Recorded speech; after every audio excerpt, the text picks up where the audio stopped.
The safer your relationship becomes, the more anxious you feel. Your partner is kind, they show up, they love you, and instead of relaxing, part of you starts watching more closely. A shorter text, a different tone, a quiet evening that suddenly feels too quiet. Nothing is necessarily wrong, but something in you is already preparing for the moment when it will be. If you've ever felt safe and terrified at the same time, this video is for you. This pattern usually starts long before the relationship you're in now. It begins with the first relationships that taught you what love was supposed to feel like. That doesn't necessarily mean your parents didn't love you. They may have loved you deeply, but still struggled to make that love feel unconditional. Maybe warmth came more easily when you were helpful, easy, or successful. Maybe mistakes changed the atmosphere. Sometimes a child simply learns, this version of me gets more love. This version of me creates problems. So you adapt. You become easier, more useful, less demanding. You don't consciously decide that love has to be earned. You simply learn that love feels safest when you're doing something to keep it. And that lesson can follow you into adult relationships. Love has to be earned, maintained, carefully managed. And the moment you feel like you might stop earning it, the anxiety begins. Your anxiety doesn't always peak when something goes wrong. Sometimes it appears when things are going really well. A beautiful evening, real closeness, feeling completely seen. And suddenly something in you braces. How long can this last? What if they change their mind? If warmth once felt unpredictable, you may have learned not to fully relax inside of it. Good moments were something you had to be ready to lose. So when love feels especially close, you pull back just enough to soften a fall that hasn't happened. You're protecting yourself from love while standing right inside of it. You watch them, not because you're trying to control them, you're trying to figure out who you need to be. Did that message sound shorter than usual? Are they quieter today? Did I do something wrong? Should I give them space? You read the emotional temperature of the room before deciding how much of yourself is safe to bring into it. You shrink here, brighten there, become easier when they seem stressed. And if you're with someone emotionally safe, they may not be asking you to do any of this.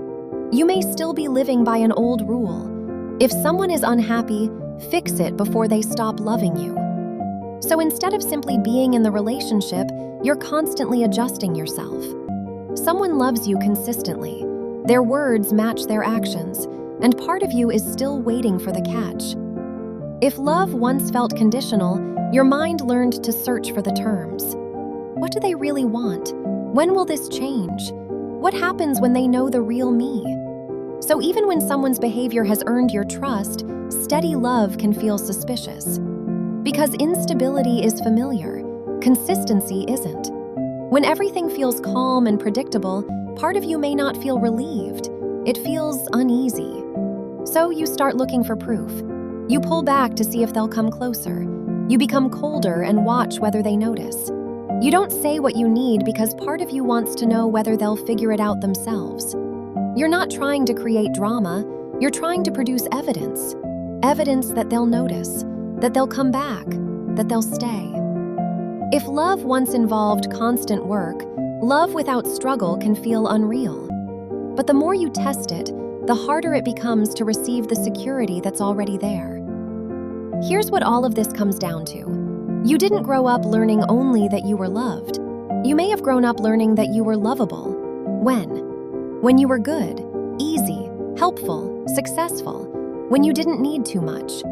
And as an adult, part of you still wants to know what you have to do to keep being loved. That's not a character flaw, it's an adaptation. But a healthy relationship isn't supposed to require you to audition for your place inside of it. There is one important distinction here.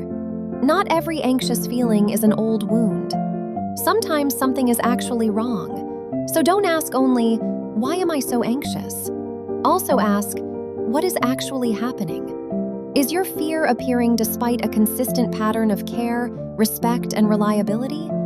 Or is it responding to something real? Do their words match their actions?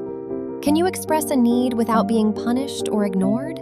Or do they repeatedly disappear or leave you guessing? And sometimes both things are true. An old wound can amplify a real problem, and a real problem can activate an old wound. Healing doesn't mean convincing yourself that every red flag is just your attachment style. If there's a real pattern of broken promises or emotional unpredictability, responding may mean communication, boundaries, and sometimes leaving. But if someone's behavior is consistently safe and the alarm keeps firing anyway, then there's something older asking for your attention. Don't judge the relationship only by the intensity of your fear. Look at the evidence, too. So what do you actually do with this? First, catch the performance. When you notice yourself becoming extra helpful, overly apologetic, or smaller, pause. Ask, am I doing this because I genuinely want to? Or am I trying to prevent someone from being disappointed in me? Just noticing creates space between the fear and the performance. Second, receive without repaying. Let someone do something kind for you without immediately balancing the score. Let the compliment land. Let them help. You're practicing being valuable without proving your value. Third, state a need without apologizing for it. Instead of, sorry, I know I'm probably being too much, but try, I'd really like some time together tonight. Then notice how the other person responds, because a safe relationship can make room for your needs. Fourth, let the calm be calm. When things feel suspicious simply because they're going well, ask, what actually happened, and what am I predicting? Those are not always the same thing. If nothing has changed, don't investigate the relationship for a problem. Don't create a test. Don't leave the moment early. Stay. Let the calm be calm. If you recognized yourself in this video, this isn't a verdict on who you are. It's a map of where you've been. And maps show you where you are, not where you have to stay. A relationship where you can relax, receive, and say what you need without wondering whether it will make someone love you less is possible. Not because you find someone perfect enough to erase every fear, but because you learn to recognize consistency, separate an old alarm from what's actually happening, and stop treating love like something you have to earn. You let yourself experience something different. Love that doesn't disappear when you're tired. Love that survives your needs. Love that doesn't require the most convenient version of you. And maybe, over time, you stop asking, what do I have to do to keep this? And start believing, I don't have to perform to deserve a place here. That takes time, but that's okay. Thank you for watching and listening, and I'll see you in the next video.